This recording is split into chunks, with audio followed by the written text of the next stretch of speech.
Selamat pagi anak-anak, apa kabar semuanya? Salam sehat, puji dan syukur kita dapat berjumpa kembali dalam pertemuan hari ini.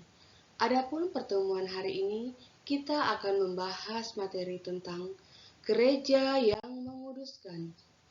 Adapun tujuan pembelajaran, peserta didik mampu memahami tugas gereja yang menguduskan dan dapat menyusun sebuah refleksi tentang keterlibatan diri dalam tugas pokok gereja sesuai dengan kedudukan dan peranannya sebagai murid Yesus Kristus.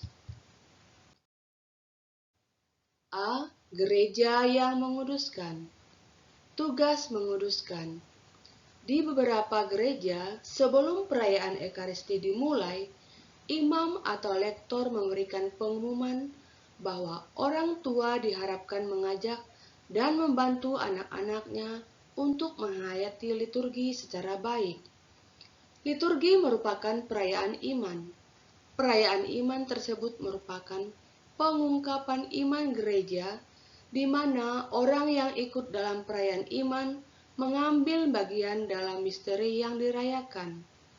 Bentuk-bentuk dan kegiatan pengudusan yang sering dilakukan di dalam gereja yakni doa dan doa resmi gereja atau liturgi. Perayaan sakramen-sakramen, perayaan sakramentali, serta devosi dalam gereja Katolik. Arti dan makna sakramen.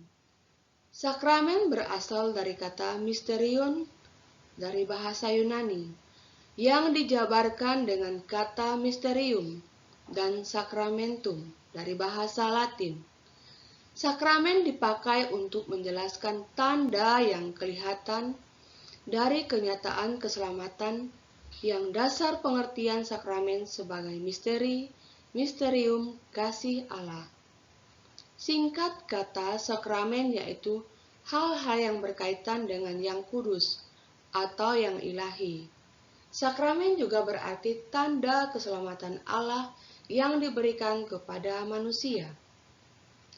Maka sakramen dalam gereja Katolik mengandung dua unsur hakiki, yaitu 1. Forma, artinya kata-kata yang menjelaskan peristiwa ilahi. Kedua, materia, artinya barang atau tindakan tertentu yang kelihatan. Sakramen adalah lambang atau simbol.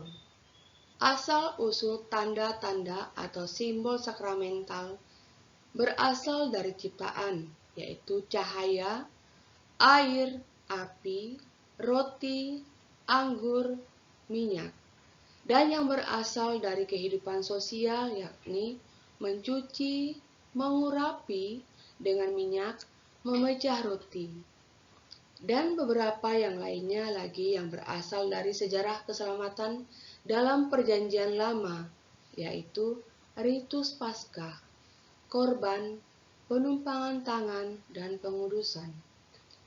Tanda-tanda ini yang bersifat normatif dan tak berubah, diambil oleh Kristus dan dipakai untuk tindakan penyelamatan dan pengudusan. Kompendium Katekismus Gereja Katolik 237. Sakramen-sakramen mengungkapkan karya Tuhan yang menyelamatkan. Gereja adalah alat dan sarana penyelamatan, di mana Kristus tampak untuk menyelamatkan manusia. Gereja menjadi alat dan sarana penyelamatan justru dalam kejadian-kejadian, peristiwa-peristiwa, tindakan, dan kata-kata yang disebut sakramen. Sakramen-sakramen adalah tangan Kristus yang menjamah kita, merangkul kita, dan menyembuhkan kita. Dengan pengantaraan para pelayannya, Kristus sungguh aktif berkarya dalam umat Allah. Sakramen-sakramen meningkatkan dan menjamin mutu hidup kita sebagai orang Kristiani. Sakramen-sakramen adalah cara dan sarana bagi Kristus untuk menjadi tampak, dan dengan demikian dapat dialami oleh manusia dewasa ini. Sakramen-sakramen itu bekerja secara otomatis. Sakramen-sakramen sebagai tanda kehadiran Kristus menantikan sikap pribadi atau sikap batin dari manusia.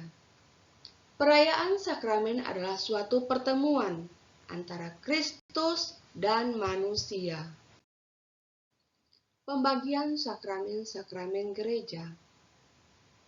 Sakramen-sakramen gereja ada 7. Ketujuh sakramen itu dibagi menjadi sakramen inisiasi Kristen, sakramen-sakramen penyembuhan dan sakramen pelayan, persekutuan, dan perutusan. Melalui sakramen inisiasi, seseorang digabungkan menjadi orang Kristen dan mendapat dasar hidup Kristen. Orang beriman yang dilahirkan kembali menjadi manusia baru dalam sakramen pembaptisan, dikuatkan dengan sakramen penguatan, dan diberi santapan dengan sakramen Ekaristi. Ketujuh sakramen. 1. Sakramen pembaptisan atau permandian. Orang yang menerima sakramen permandian diterima oleh Kristus menjadi anggota tubuhnya, umat Allah atau gereja. Orang tersebut laksana baru lahir di dalam gereja. Peristiwa kelahiran baru menjadi putra Bapa dalam Roh Kudus berarti bahwa selanjutnya ia akan ikut menghayati hidup Kristus sendiri yang ditandai oleh wafat dan kebangkitannya. 2. Sakramen penguatan. Sakramen penguatan merupakan bagian dari sakramen permandian. Orang yang telah dipermandikan ditandai dengan minyak krisma, tanda kekuatan Roh Kudus sebelum diutus untuk memperjuangkan cita-cita Kristus dalam gereja dan masyarakat. 3. Sakramen Ekaristi. Sejak zaman para rasul, umat Kristen suka berkumpul untuk bersyukur kepada Allah Bapa yang membangkitkan Yesus dari alam maut dan menjadikannya Tuhan dan Penyelamat. 4. Sakramen Tobat. Selama suatu kesalahan berat belum diampuni, ia tidak dapat ikut serta dalam ibadat umat secara sempurna. Agar dia dapat diterima kembali menjadi anggota umat yang hidup, dia harus bertobat dan menghadap wakil umat atau pastor untuk mendapatkan pengampunan. 5. Sakramen pengurapan orang sakit. Jika seorang umat sakit keras, keprihatinan Tuhan diungkapkan dengan sakramen perminyakan orang sakit. 6. Sakramen tabisan atau imamat.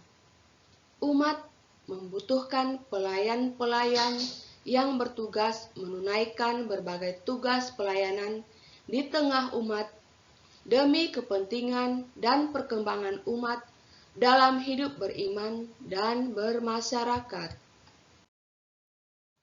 7. Sakramen perkawinan. Sakramen perkawinan berlangsung selama hidup dan mengandung panggilan luhur untuk membina keluarga sebagai tanda kasih setia Allah bagi setiap insan. Sakramen tali. Selain ketujuh sakramen, gereja juga mengadakan tanda-tanda suci yang mirip dengan sakramen-sakramen yang disebut sakramen tali. Aneka ragam sakramen tali. 1. Pemberkatan, yakni pemberkatan orang, benda atau barang rohani, tempat, dan makanan. Kedua, Pemberkatan dalam arti tahbisan rendah, yakni pentahbisan orang dan benda.